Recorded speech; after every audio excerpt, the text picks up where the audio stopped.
hereby represented by Dr. Mbajo, prevailing circumstances, and increased knowledge of COVID. At that time, we were spiking into between 4 to 6 to 700. I think the expert has told you what is happening, and therefore it is in good state for us this morning to have come to relook at this process with the facts available to us. And therefore we have looked at all aspects, starting from universities and tertiary colleges, TVETs and TTCs, secondary school sector, primary school sector, and the pre-primary school sector. And we, as stakeholders, have come to a consensus that indeed it is time to relook, because the doctor has told you the curve is flattening. I have said in the past that social distancing in our public schools is going to remain a challenge. I've also said that there are certain things we are doing about getting masks at the very worst for the vulnerable and the less fortunate children. All those processes are ongoing. And in order for us to prepare a presentation to present to the bigger stakeholders meeting, which will take place sometime next week, either before or on the 25th, we have decided to reactivate the smaller stakeholders group between now and Saturday to work on the finer details of proposals that shall be interrogated by this larger stakeholders group. And even at that time, if I succeed in getting backroom approval, then I will tell you what we have decided.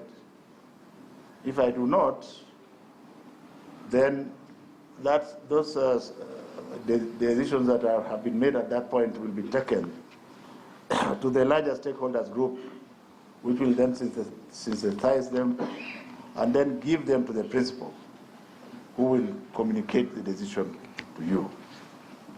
Since I'm not allowing any questions, I want to address one other issue, which is the small issue of the BOM teachers.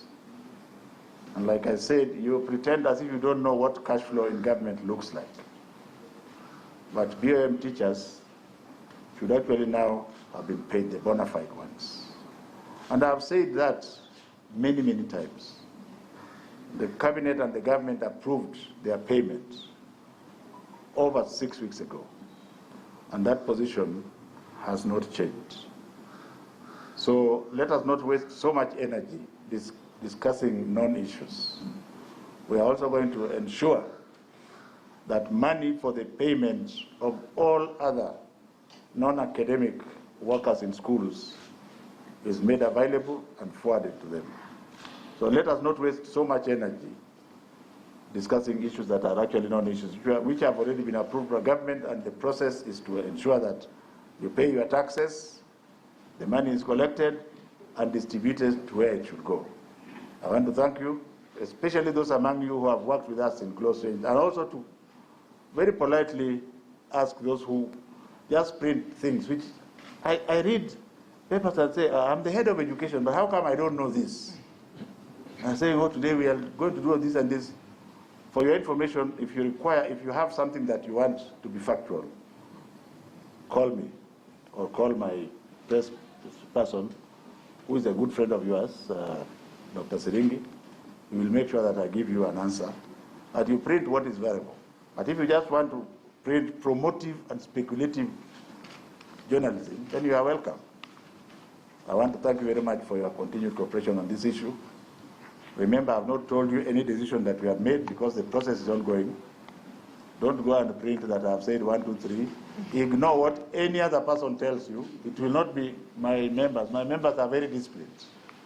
Those other so-called senior officers in the ministry, have you seen them here? They are not here. Thank you very much. Thank you.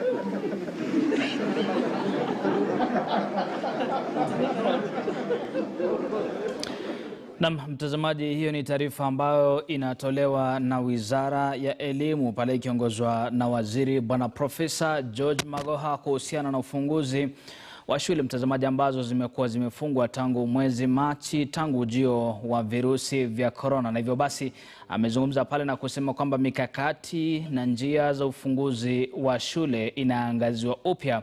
Waone pengine kama wizara na washikadau katika sekta ya elimu ni lipi wanaweza kulifanya kuona kwamba shule zinafunguliwa, na mikakati yenyewe ambayo itaona kwamba baada ya zoezi hilo kuanza la kufungua shule litakuwa shwari na kwamba hakutakuwa na matatizo yoyote.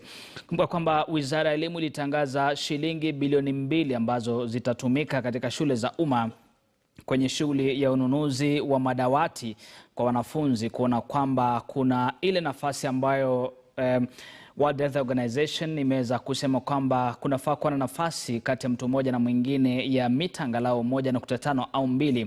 Hivyo basi ndio Wizara ya Elimu ikasema kwamba bilioni 2 zimetengwa kwa ajili ya ununuzi wa madawati zaidi katika shule za umma. Vile vile amesema kwamba wataweza kutoa pesa kuona kwamba wale wafanyakazi katika shule mbalimbali humu nchini wamelipwa ili kuweza kufanikisha zoezi hili la ufunguzi wa shule, mtazamaji. Kwa hivyo basi tumepata tu nafasi ya kukupasha haya wakati ambayo yanajiri, mtazamaji, na ni kuwa hapo baadaye tutakuwa tunaungana na mwandishi mwenzangu Shadrack Miti ambaye atatufahamisha mengi zaidi. Amekuwa akifuatilia hii taarifa kuhusiana na ufunguzi wa shule. Washikadau mbalimbali wamezungumza, je, wamesema nini? Kwamba wakili Harrison Kinyanjui juzi alizungumza na kusema kwamba kuna nia fiche katika Wizara ya Elimu. Hayo na mengi zaidi tutakuwa tunaangazia mwendo wa saa 6 tukirejea kwenye awamu ya pili.